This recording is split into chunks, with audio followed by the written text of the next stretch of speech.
Irmãos, o livro de Ruth é um livro curto, um livro de poucos capítulos, e a maioria dos irmãos conhece a história de Ruth, ou pelo menos aquilo que acontece no livro de Ruth. Primeiro que o momento em que esse livro é escrito, a nação de Israel ela passa por um momento de apostasia. O que é apostasia? É virar as costas para a verdade, é se afastar dos caminhos de Deus, é se afastar da presença do Pai. O tempo em que acontece essa história aqui é um tempo de muita apostasia. Lá no primeiro versículo, logo nas primeiras palavras, o texto diz assim: nos dias em que os juízes julgavam. Os irmãos sabem que Moisés ele preparou muito bem um sucessor. Quando ele morreu com 120 anos, tinha um sucessor que deu continuidade ao trabalho que um dia Moisés começou. Qual era o nome dele? Josué. Josué foi um tremendo homem de Deus, mas cometeu uma falha, não deixou um sucessor. Após a morte de Josué, não tem mais sucessor. O povo já estava estabelecido lá na terra. As conquistas já tinham sido grandes, já tinham sido muitas. Mas Josué não deixou um sucessor. Como Josué não deixou um sucessor, nós então entramos no livro dos Juízes. O livro dos Juízes, meus irmãos, desde o primeiro capítulo até o último capítulo, passa-se um período de cerca de 350 anos. Nesses 350 anos, ou seja, o tempo dos juízes, é um tempo em que o povo se apostatou, se afastou de forma grandiosa da presença de Deus. Lá no livro de Juízes, no último capítulo, capítulo de número 21 e versículo de número 25, fala muito bem o que era esse momento, o que era essa situação que o povo passava. Juízes capítulo 25, versículo 21 diz: naqueles dias não havia rei em Israel, não tinha liderança, não tinha ninguém que colocava o povo para orar, para buscar a Deus, não tinha uma liderança forte, assim como um dia teve o grande Moisés, assim como um dia teve o excelente Josué. No tempo dos juízes, diz a Bíblia, não tinha um rei, não tinha uma liderança. E o versículo continua dizendo: cada um fazia o que achava mais certo. Foi um tempo, meus irmãos, em que o juízo de Deus, de forma severa, foi lá no território de Israel e trouxe muitas dificuldades para a população. Quando o povo vivia esse afastamento de Deus, quando o povo vivia esse distanciamento de Deus, as punições eram severas.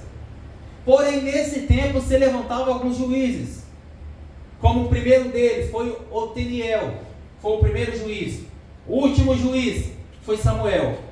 Quando Deus levantava um juiz, o povo se voltava para Deus. Otiniel, que foi o primeiro juiz, foi um juiz reto, um juiz temente. E durante 40 anos que ele teve comandando a nação prosperou.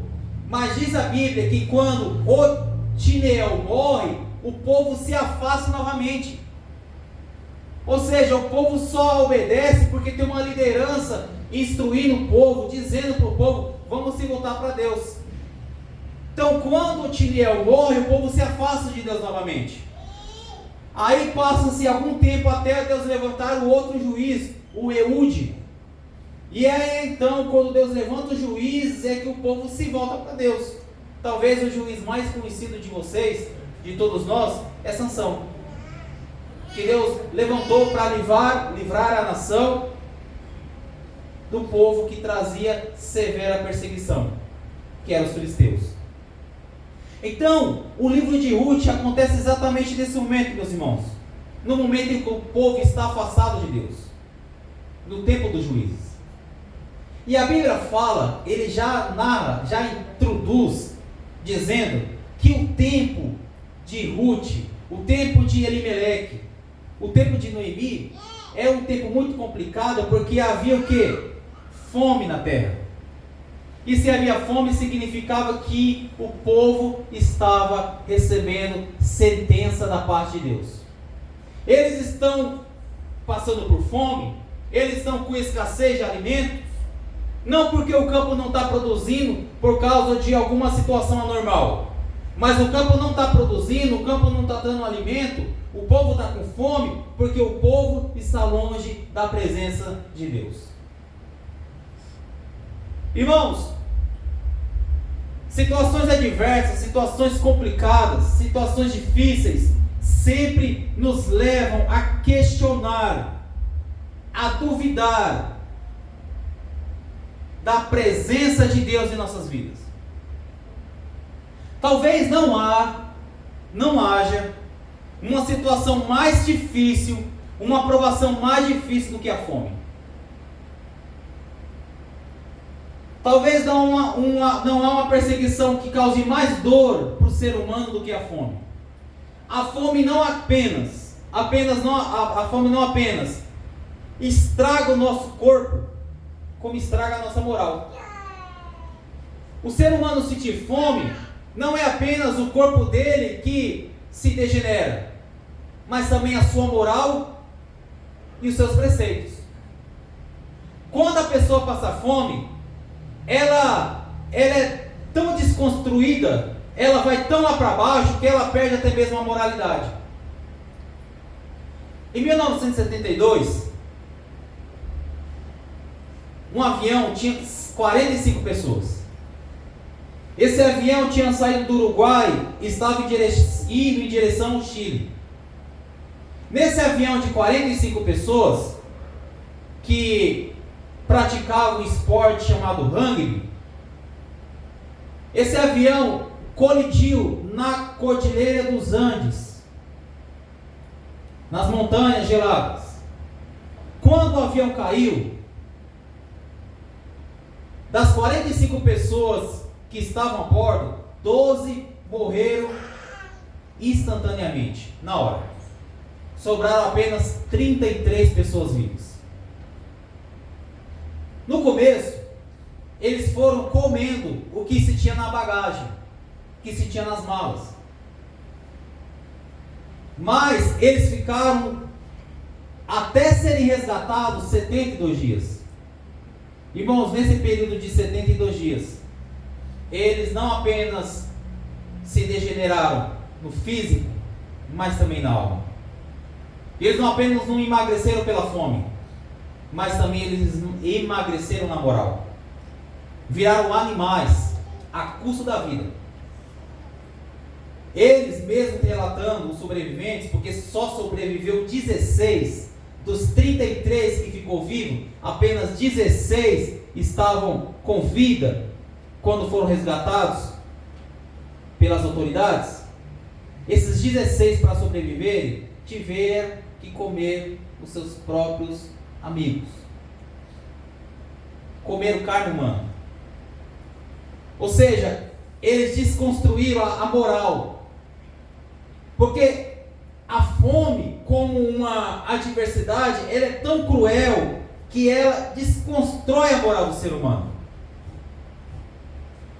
Lá em 2 Reis, capítulo 6, a partir do versículo 24, fala da história de duas mulheres que estavam com tanta fome. E a fome, vamos olhar por esse campo aqui, é uma dificuldade, é uma avalanche que a gente pensa, não tem como suportar, porque fere no corpo, fere na alma. Uma delas cozinhou o seu próprio filho. Alguns anos mais tarde, quando o Nabucodonosor cercou Jerusalém, e ele está cercando Jerusalém porque o povo se afastou de Deus, o povo viveu uma grande fome, a ponto de comerem os seus próprios filhos.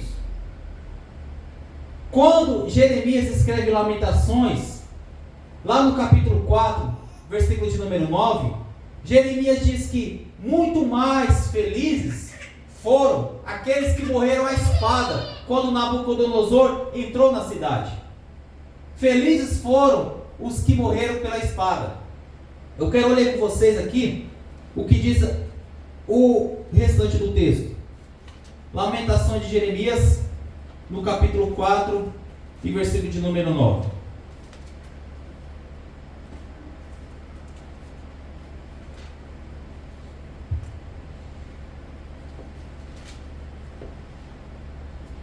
Jeremias, Lamentações de Jeremias, capítulo 4, versículo 9, diz assim, irmãos, preste muita atenção. Mais felizes foram as vítimas da espada do que as vítimas da fome, porque estas se definharam, atingidas mortalmente pela falta de produto nos campos. Então a fome, quando ela chega, essa provação ela é tão complicada que eu posso colocar ela como do topo das maiores provações que nós podemos passar. Só que daí, quando a fome bate na casa do Elimeleque, é como se Satanás estivesse vindo lá no ouvido de Elimeleque e dissesse assim: você precisa comer. Você precisa comer. Não tem comida na nação. Elimeleque está com fome. Noemi está com fome. Malom e Quilion estão com fome. E a terra não tem comida. Então é nesse momento, meus irmãos, que nós estamos diante de uma perseguição ou diante de uma provação tão severa. Talvez a provação que cada um de nós passe não seja fome, seja outra situação. Mas é neste momento de fragilidade, de que nós não estamos mais propensos a ceder, estamos mais propensos a cair, ou seja, quando a perseguição e quando a provação é tão complicada, que nós estamos nesse emaranhado, estamos amarrados, estamos sem saber o que fazer, que vem o sussurro de Satanás. Assim como Satanás sussurrou no ouvido de Jesus, lá em Mateus 4. Depois de 40 dias e 40 noites, Jesus teve fome. E qual foi o primeiro sussurro que Satanás deu no ouvido de Jesus? Você precisa comer. Transforma essas pedras em pães. Faça alguma coisa. Faltou discernimento para Elimeleque. Para Jesus não, Jesus teve discernimento. Ele disse: eu não vou ceder, nem só de pão viverá o homem, mas de toda a palavra que sai da boca de Deus. O Elimeleque cedeu. Elimeleque, meus irmãos, foi buscar abrigo em um lugar que não era para ele procurar abrigo. Elimeleque estava na casa de Deus, no país de Deus, mas foi buscar refúgio em uma nação que não temia a Deus. Primeira coisa, meus irmãos, que eu quero destacar aqui, que faltou para Elimeleque, foi fazer justiça ao nome dele. O que significa o nome Elimeleque? Deus é meu rei. Se Deus é o rei de Elimeleque, o que ele poderia fazer? Buscar orientação da parte de Deus, e não ir para o povo inimigo, e não ir para uma nação que sempre perseguia o povo dele. Então, por mais que o nome de Elimeleque seja Deus é o meu rei, ele não buscou orientação na parte de Deus. Foi no campo do inimigo, foi na nação inimiga. Então faltou na vida de Elimeleque posicionamento. Irmãos, nós temos grandes responsabilidades diante de Deus e diante dos homens. Nós precisamos nos posicionar. Não tem essa, não, mas eu não sou um pastor, eu não sou um obreiro, eu sou apenas uma pessoa que frequenta a igreja. Todos nós, na vida, nas situações do dia a dia, precisamos tomar um posicionamento. Qual foi o posicionamento de Elimeleque? Fugir. Fugir, meus irmãos, não é posicionamento correto da nossa parte. Primeiro que existem momentos que nós devemos fugir. Existem situações que devemos fugir. Lá no livro de Gênesis fala de um homem que fugiu. fugiu para não pecar, fugiu para não errar. Quando a esposa do patrão dela se insinuou para ele, ele fugiu. Aí sim, mas tem situações que nós não podemos fugir. Elimeleque fugiu. Elimeleque não ficou para enfrentar o problema. Sabe por que Elimeleque fugiu, meus irmãos? Porque faltou para ele discernimento. Por que vem essa provação? Por que está acontecendo essa provação? Elimeleque, como um homem de Deus, tinha que saber que essa provação vinha porque o povo estava longe de Deus. Faltou para Elimeleque discernimento espiritual. Irmãos, no nosso dia a dia, na nossa caminhada, tem momentos que há provações nas nossas vidas, que são provações que vêm por causa das nossas falhas, por causa dos nossos erros. Existem provações que vêm por causa de perseguição dos de fora. Irmãos, qualquer cristão genuíno, ele tem que ter esse discernimento na vida dele. Nossa, eu estou passando por um processo muito difícil. Por quê, pastor? Eu estou passando por um processo difícil porque, sabe como é que é? A carne é fraca e eu acabo dando cantado nas mulheres lá do meu serviço. E aí estão me chamando de crente safado. Você quer o quê? Estou sendo perseguido porque lá aí fora eu sou conhecido como trambiqueiro. Mas por quê? Porque tem uma vez ou outra que eu engano algumas pessoas. Você quer o quê?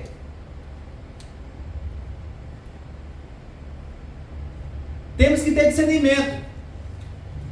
As coisas que nos sucedem, as provações que nos sucedem, vêm da onde? É por causa de atitudes minhas? Se são por atitudes minhas de uma conduta distanciada de Deus, eu tenho que saber. O povo sabia, Elimeleque sabia que o fato deles estarem passando fome, meus irmãos, era porque o povo estava longe da presença de Deus. Faltou Elimeleque o quê? Discernimento. Aí ele fez a grande jogada da vida dele. Ele disse: bom, já que nós estamos sendo punidos por não obedecer a Deus, eu vou fazer uma gambiarra, eu vou fugir. Irmãos, fugir, preste atenção, fugir de uma situação em que Deus está permitindo que nós venhamos receber nas nossas vidas as consequências das nossas atitudes, só vai trazer uma sobrecarga futura. Não, eu vou fugir agora porque lá vou ter comida, lá vou ter alimento. E de fato ele conseguiu comida, de fato ele conseguiu alimento. Mas, meus irmãos, as consequências se acumularam 2 vezes piores. Fugir de um trabalhar de Deus, fugir de uma sentença que Deus está permitindo a pessoa passar, e essa sentença sendo por causa de uma desobediência, e eu quero fugir disso, leva-nos a lembrar do Salmo 139. Senhor, para onde me irei do teu espírito, ou para onde fugirei da tua face? Não tem como fugir quando Deus está trabalhando. Não tem como fugir. Faltou para Elimeleque, meus irmãos, além de posicionamento, faltou discernimento espiritual. Mas, mais ainda, Elimeleque traçou um plano. Elimeleque disse: olha, eu vou lá e eu vou conseguir alimento, mas é por pouco tempo. Olha o que diz o texto. Vamos voltar lá para Ruth, capítulo 1.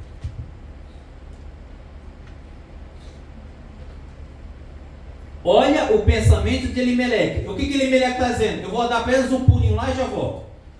Vamos lá. Versículo 1. E um homem, acompanha aí. E um homem de Belém de Judá foi morar por algum tempo na terra de Moabe. Por algum tempo. Aqui o sentido do texto está dizendo que ele foi lá na intenção de voltar. Agora vamos ler o que está escrito no versículo de número 5.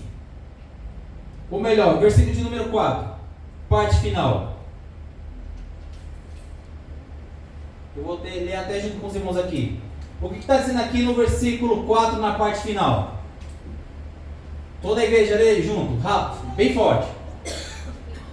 E ficaram ali quase 10 anos. Repita.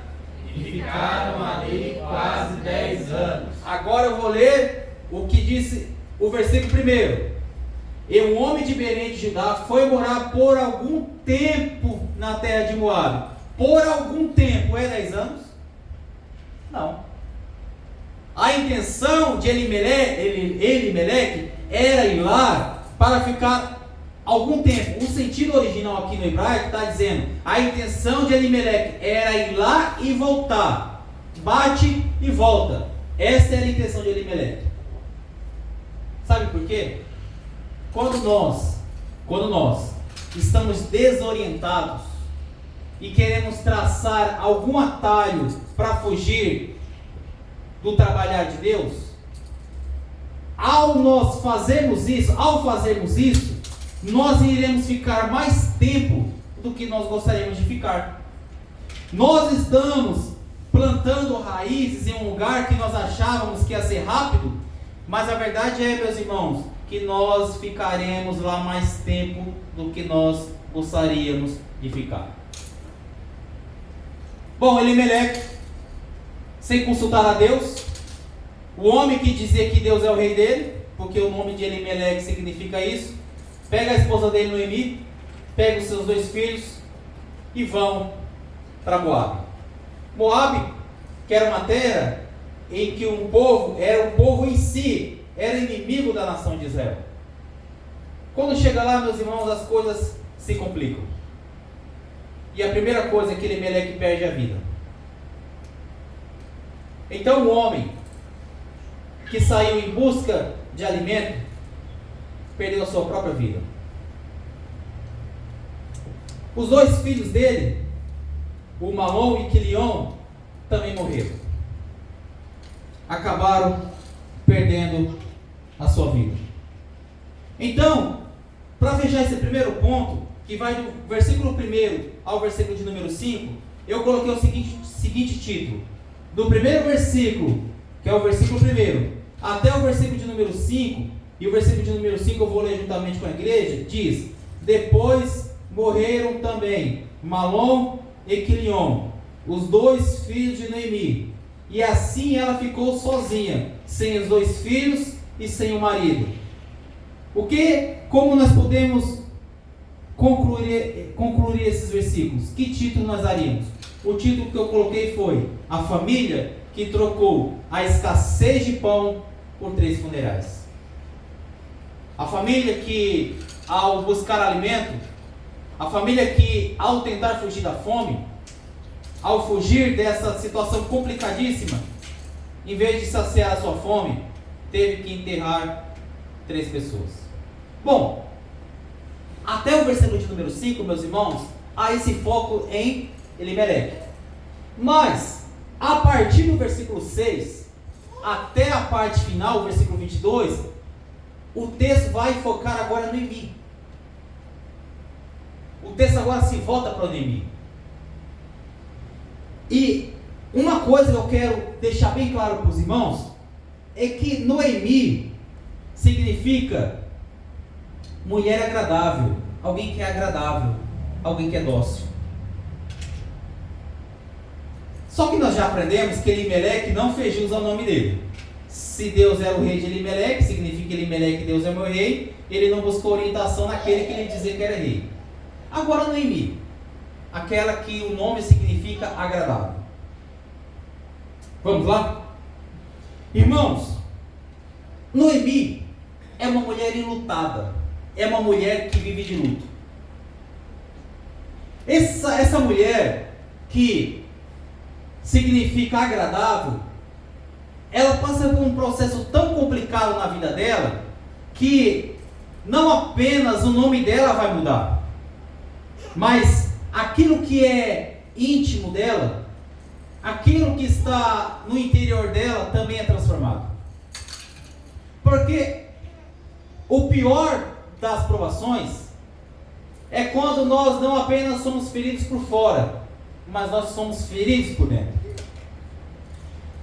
Quando as coisas complicadas vêm e nos ferem de forma física, é uma coisa. Outra coisa, meus irmãos, é que quando essas coisas complicadas vêm, nos mudam não apenas por fora, mas nos mudam por dentro. Quando o apóstolo Paulo fala que ele traz em si a cicatriz de Cristo, ele está feliz pelas marcas exteriores, porque o interior dele nunca mudou. As provações que ele passou por Cristo e em Cristo trouxe marcas nele, mas ele não guardava ódio de ninguém, não guardava rancor de ninguém, não guardava raiva de ninguém. Quando o próprio Senhor Jesus Cristo estava sendo ferido, machucado exteriormente, a sua alma interior estava incorruptível. Ao receber uma bofetada, ao receber os cravos na cabeça, ao receber a coroa de espinhos na cabeça e os cravos nas mãos e nos pés, ele olhava para as pessoas que estavam ao redor e dizia: Pai, perdoa eles, porque eles não sabem o que fazem. Ou seja, o exterior está ferido, mas o interior está intacto. Está intacto. Já Noemi não. Noemi não apenas se feriu exteriormente, mas se feriu interiormente. E preste atenção, quando as situações do dia a dia, as situações do nosso cotidiano moldam o nosso interior, meus irmãos, não há outro caminho a não ser um distanciamento da parte de Deus.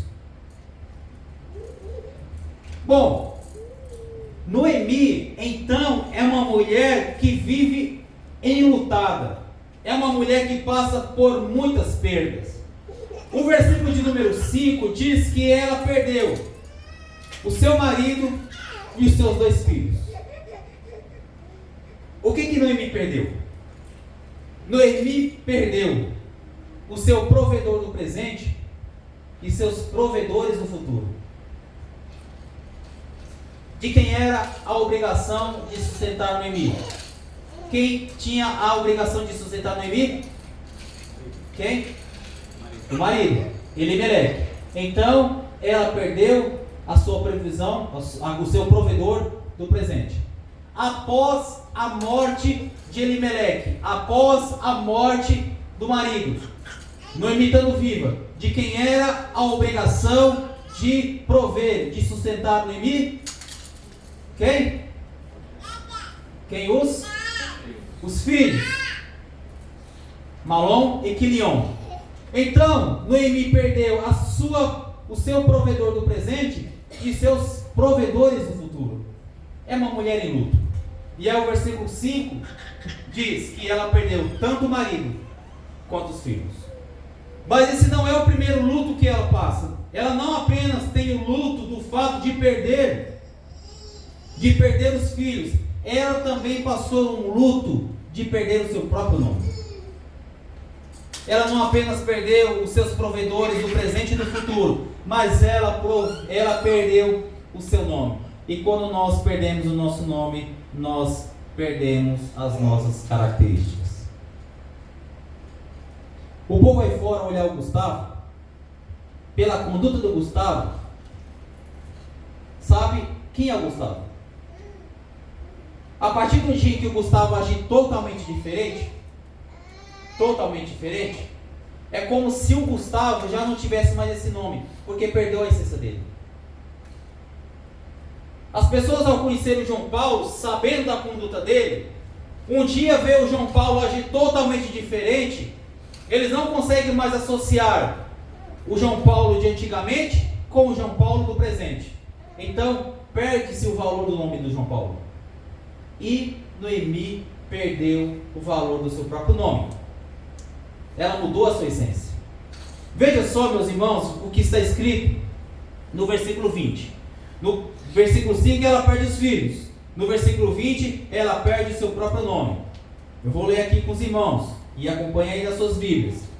Versículo 20. Porém ela lhes dizia: não me chamem de Noemi, mas de Mara. Não me chamem de Noemi, mas de Mara. O que significa Mara? Amarga, amargura. Se você prestou atenção no que o pastor falou, você vai se lembrar o que significa o nome Noemi. O que significa o nome Noemi? Agradável. O que significa o nome Mara? Amarga. Vou fazer uma pergunta bem simples aqui. Vanessa, você prefere estar do lado de uma pessoa agradável ou de uma pessoa amarga? Agradável. Noemi perdeu o próprio nome. Para ela, a natureza dela foi desconstruída de uma forma tão avassaladora, Gustavo, tão grandiosa, Thaís, que ela não se considerava mais uma pessoa agradável. Ela se transformou em uma pessoa amarga de alma. Ela perdeu seu próprio nome. Mas ela também não apenas perdeu seu próprio nome. Ela também, além de perder o seu próprio nome, então ela tem um luto pela perda do nome, ela vai ter mais um terceiro luto. Qual que é o luto dela? É o luto pelas suas próprias noras. Veja só o que está escrito no versículo de número 11. Então ela está, primeiro, enlutada pela perda do marido e dos filhos, está enlutada pela perda do nome, e agora ela está enlutada também pelas noras. Olha o que diz o versículo 11. Mas Noemi disse: voltem, minhas filhas, porque vocês iriam comigo? Aí ela vai destrinchar: vocês acham que eu ainda tenho filhos no meu ventre para que se casem com vocês? Voltem, minhas filhas, vão embora, porque sou velha demais para ter marido. Ou seja, eu não posso mais dar nada para vocês. Eu não tenho mais serventia de nada. Eu não tenho mais marido. Eu não tenho mais filhas. Eu não posso mais proporcionar mais nada para vocês. Então, ela está enlutada pelas suas noras. Ou seja, ela está dizendo: eu perdi vocês. Não tem motivo mais para vocês estarem comigo. Mas o outro luto que ela vai estar é para com ela mesma. Só que o luto que ela vai se dirigir para ela vai dizer que é mais, tem um peso maior do que o luto que ela sentia pelas cunhadas, pelas noras. O luto por ela mesma está escrito no versículo de número 13. Acompanhe o que está escrito no versículo 13. Será que vocês iriam esperar até que eles viessem a crescer? Ela está dizendo que se ela se casasse naquela mesma noite e se engravidasse naquela mesma noite e tivesse filhos, ela está perguntando: será que vocês iriam esperar até eles crescer? E aí o texto continua: não, minhas filhas, a minha amargura é maior do que a de vocês. Ou seja, ela reconhece que se tem uma coisa que não tem mais nela, é doçura. Essa é uma pessoa agradável. Ela se transformou de uma forma interior para o exterior. Ela está dizendo: a minha amargura é maior do que a de vocês. E o que ela está pedindo? Se afastem de mim. Vão embora. Irmãos, quando uma pessoa ela chega a esse ponto, ela se afasta de Deus de uma forma tão grande que ela começa a se convencer que o grande vilão da história não é ela, que o grande errado da história não é as atitudes que ela fez, não é as escolhas que ela escolheu para a vida dela. Ela se convence de que o culpado é Deus. Ela não tem a grandeza de olhar, preste atenção, uma pessoa que chega a esse ponto, ela não tem a grandeza de olhar para trás e dizer: não, realmente ali eu errei, não, realmente naquela situação eu falei demais. Não, realmente naquela situação eu não deveria ter escolhido isso, eu não deveria ter optado por aquilo. O que ela faz? Ela ergue os punhos para o céu e diz: Deus, o Senhor é que é o culpado. E ela vai começar a culpar Deus. Veja só. Lá no versículo de número 20, ela vai dizer, irmãos, ela não vai insinuar, ela vai afirmar que foi Deus que deu a amargura para o coração dela. É a primeira acusação que ela faz para Deus. A amargura que ela está sentindo não é porque ela se transformou numa pessoa amarga, é que Deus deu a amargura no coração dela. Ou seja, Deus é culpado. Olha o que está escrito no versículo 20.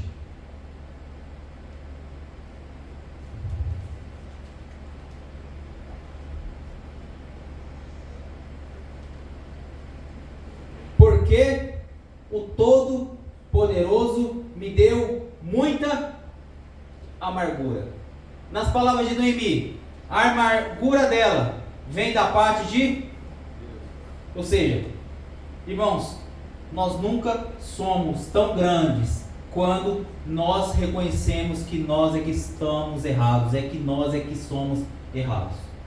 Precisamos ter a grandeza de reconhecer. E Noemi não reconheceu. Ela disse que a amargura da alma dela vinha de Deus. Segunda acusação que ela fez para Deus. Essa daqui é demais. Ela chega a insinuar, meus irmãos, que o fato dela estar vazia hoje, Deus é o culpado.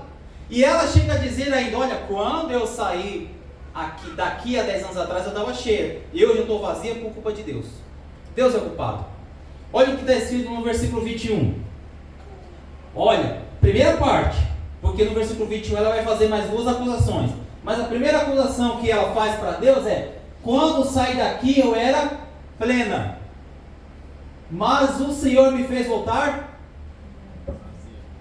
O Senhor me fez voltar. Irmãos, foi Deus que mandou eles ir para lá?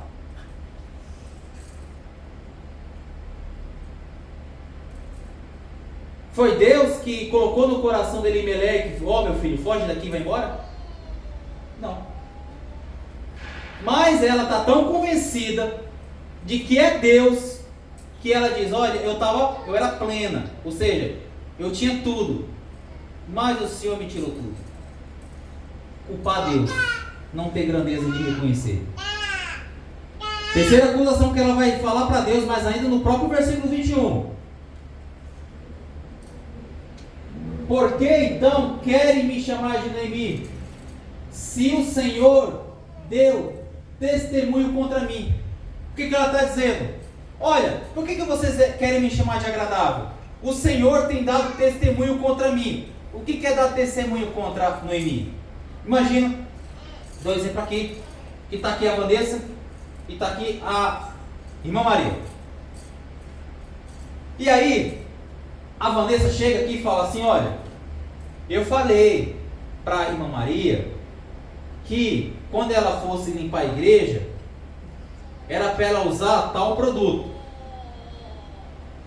E aí, ela sabe, a Vanessa está falando a verdade. Só que daí, chega a Thaísa e diz assim: não, a Vanessa não falou isso não. A Vanessa não avisou nada. Então a testemunha Thaísa está contra a Vanessa. Está dizendo que o que a Vanessa falou não é verdade. Então essa testemunha aqui está contra a Vanessa e está a favor da Dona Maria, da irmã Maria. O que Noemi está dizendo é que, olha, vocês estão me chamando de agradável, mas Deus está testemunhando contra mim, ou seja, Deus é o meu acusador, Ele está me acusando, Ele não está me defendendo, ou seja, Deus não está do meu lado. Ela chega a afirmar: Deus está contra mim. Deus está contra mim. Veja a que ponto essa mulher está longe de Deus. Mas finalizando, a última acusação que ela faz de Deus é que Deus a desamparou. Ou seja, Deus não quer mais nada comigo. Deus me abandonou. Deus se afastou de mim. Irmãos, a situação de Noemi não é diferente da situação de muitas pessoas aí fora. Às vezes a situação que nós escolhemos para nossas vidas, caminhos que optamos, nos fez nos afastar de Deus e da presença de Deus, a ponto de nós perdermos a nossa característica, perdemos o nosso nome e perdemos o nosso relacionamento com Deus e achar que Deus até está mesmo contra nós. Mas sabe o que acontece? É que apesar de tudo isso, apesar de nossas falhas, apesar de nossos erros, Deus ainda continua trabalhando a nosso favor. E Deus vai provar para Noemi, e eu vou concluir a mensagem agora. E Deus vai provar para Noemi que Ele não desamparou ela. Deus vai provar para Noemi que Deus não está contra ela. Deus vai provar para Noemi que ela não precisa viver essa amargura que entrou na alma dela. Sabe por quê? Porque quando nós estamos passando por processos assim, nós não vemos as pequenas coisas. Não vemos. Quando nós estamos passando por situações complicadíssimas, angustiosas, João Paulo, nós não vemos as pequenas coisas. E eu quero destacar aqui, irmãos, uma pequena coisa que aconteceu, que passou desapercebido por todos nós que lemos a mensagem hoje. Todos nós. Passou desapercebido. E ali era um trabalhar de Deus. Antes de eu revelar isso, de eu mostrar o texto, eu vou revelar, que eu revelo o texto, eu mostro o texto. Deus faz primeiro pequenas coisas, para depois demonstrar coisas grandiosas. Quando a nação de Israel estava aprisionada há mais de 400 anos, qual foi o primeiro sinal que Deus deu para mostrar que Faraó iria cair? Qual foi o primeiro sinal que Deus mostrou que o império de Faraó iria sucumbir diante do poder de Deus? Sabe qual foi a primeira coisa e mais simples que aconteceu? Quando lá no Egito ouviu o choro de uma criança. Quem era essa criança? Moisés. A queda do Egito começou no dia que uma criança chorou. O nascimento de Moisés, o libertador da nação. Aqui também acontece a mesma coisa. É porque é tanta complicação, é tanta gente morrendo, é tanta pessoa perdendo a sua essência, é tanto caos, que nós não vimos uma coisa sublime que passou desapercebido de todos nós. Está no versículo de número 16. Vamos ler o versículo 16? Olha a pequena coisa que passou desapercebido. Porém, Ruth respondeu: não insista para que eu a deixe, nem me obrigue a não segui-la. Quem está falando aqui é Ruth com Noemi. Porque aonde quer que você for, eu irei. E onde quer que pousar, ali pousarei. O seu povo é o meu povo, e o seu Deus é meu Deus. Irmãos, quando Noemi pedia para que as noras dela fossem embora, e realmente uma foi, uma voltou, teve uma que chegou para ela e disse: ó, para de teimar, Deus está trabalhando. Deus está fazendo uma pequena coisa que vai reverberar lá no futuro. E lá no futuro vai ser coisa grandiosa. Então, eu estou decidida a ir com você.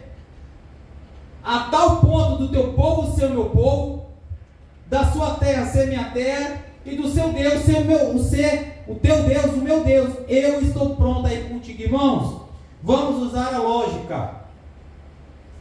Quando Noemi chegou lá, como que Noemi conseguiu alimento? Por causa de Ruth. Quem foi que foi trabalhar de acordo com Ruth, capítulo 2 a seguir? Quem foi que foi trabalhar no campo de um homem chamado Boaz? E ela conseguiu alimento para levar para casa. Foi Noemi ou foi Ruth? Foi Ruth. Mas Noemi lá atrás não via que Deus já estava preparando um plano de escape. Quem foi que pela graça de Deus não apenas conseguiu alimento e espiga, mas conseguiu proteção durante a colheita? Foi a Ruth. Porque além da Ruth ir lá no campo colher, o texto diz que Boaz disse para ela: olha, o que eu falo para você é que você vai ter segurança. Você vai colher junto com os meus servos e eles vão te proteger. Acima de tudo, você vai poder se alimentar do alimento dos meus servos. E o que você colher é teu. Mas Noemi não enxergou isso. Mas Deus já estava trabalhando numa pequena coisa para no futuro ser uma grande coisa. E agora eu vou encerrar. Eu peço que os irmãos abram no capítulo 4, versículo 15.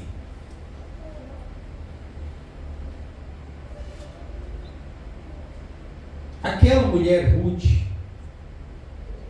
que amou Noemi, ela engravidou e teve um filho. Quando esse filho nasce, as mulheres da cidade chegam para Noemi e falam a seguinte palavra que está no versículo 15. Olha o que diz o versículo 15. Nele é quem? É a criança.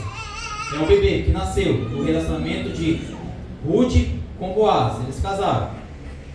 Então vamos lá. Nele você terá renovação de vida. Primeira coisa que Deus fez: Deus curou a alma de Noemi. Ela se tornou uma pessoa amarga, mas ela não era uma pessoa amarga. Ela se tornou uma pessoa rude, mas ela não era uma pessoa rude. O que ela precisava? De uma renovação. E aquela criança trouxe renovo para a vida dela. Às vezes, alguns de nós nos transformamos duros por causa das circunstâncias. Nos transformamos incrédulos por causa de algumas situações que aconteceram. Mas nós não somos duros, nós não somos incrédulos. Não somos. A essência que você tem, a essência que eu tenho, que Deus colocou lá no começo, não precisa mudar, não precisa ser alterada por causa das circunstâncias da vida. Ruth precisava de cura da alma e Deus a restaurou. Deus a renovou a vida. Mais ainda, além de Deus renovar a sua vida, Deus deu consolo na sua velhice. O que é consolo na velhice? Lembra que o Elimeleque seria o que? O provedor do presente. Então, quando ela é amparada por Ruth, ela tem amparo quanto ao presente, provisão quanto ao presente. Mas quando o neto dela nasce, Deus fala que ela tem consolo na velhice. A provisão para o futuro também já está preparada. Deus apenas não vai suprir ela no presente ele supre tanto fisicamente quanto espiritualmente. Fisicamente porque ela precisa de alimento, e espiritualmente porque ela precisa se tornar de novo uma pessoa agradável, e ela se torna. Quanto ao futuro, ela tem amparo, ela tem consolo. Ela tem um neto que vai cuidar dela. Esse neto chamava-se Obed. Tem um filho, vai ter um filho chamado Jessé. E Jessé vai ter um filho chamado Davi. Bom, eu encerro dizendo o seguinte: o livro de Noemi é considerado, junto com Jonas, o 3,16, o João 3,16 do Antigo Testamento. João 3,16 diz: porque Deus amou o mundo de tal maneira que enviou seu Filho ao mundo para que todo aquele que nele crê não pereça, mas tenha vida eterna. Por que Jonas e Noemi e o livro de Ruth é considerado João 3,16? Porque Deus trouxe salvação para uma mulher, que no caso é Ruth, que não pertencia ao povo escolhido de Deus. Deus mostrou, olha só, Deus usou o erro de um homem, de uma família. Deus permitiu o erro daquela família. Ele não anulou as consequências, mas mesmo a família optando por caminhos ruins, Deus reverteu em bênção. Nós às vezes tomamos decisões erradas, optamos por caminhos errados, mas se nós nos voltarmos para Deus, Deus é poderoso para reverter um caminho de maldição e um caminho de bênção. Noemi, Ruth, exatamente Ruth, entrou na genealogia de Jesus Cristo. Jesus é descendente de Ruth, uma mulher que não tinha esperança de vida eterna. Amém? Que Deus abençoe no nome santo do Senhor Jesus.